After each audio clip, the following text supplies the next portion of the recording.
A student at North Park University in Chicago, a follower of the Hindu faith, came to Scott McKnight. "Professor, I want to take your class, Jesus of Nazareth."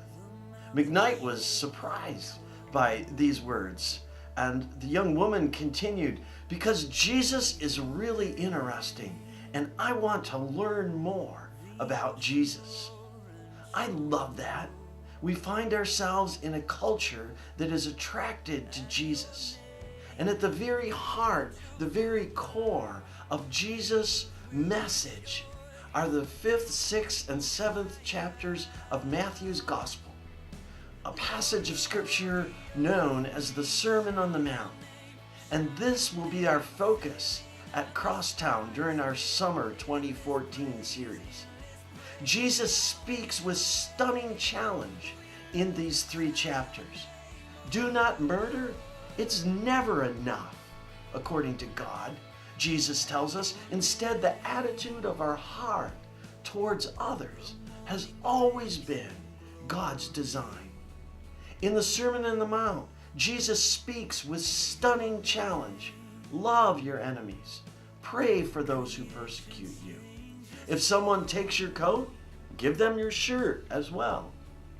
Do not worry. Is it really possible for any human being to live like this? Over the last 2,000 years, ever since Jesus spoke his Sermon on the Mount, his followers have been wrestling and asking this question. Some have thought and believed that Jesus' teaching is only for high achievers among the followers of Jesus, sort of the Navy SEALs of the Christian camp, and that normal followers of Jesus Christ can't be expected to follow his teaching in the Sermon on the Mount. Others have said that no, Jesus' words are a future focus about the world to come, giving us a taste of heaven. But again, we're not meant or expected to live as Jesus teaches in the Sermon on the Mount. Now, the only problem with either of those views, both of those views, is that Jesus doesn't allow them.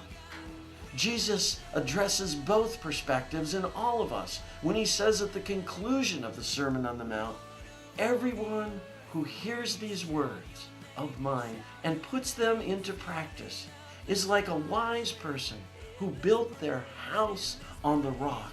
The rain came down, the winds came, and the house stood firm."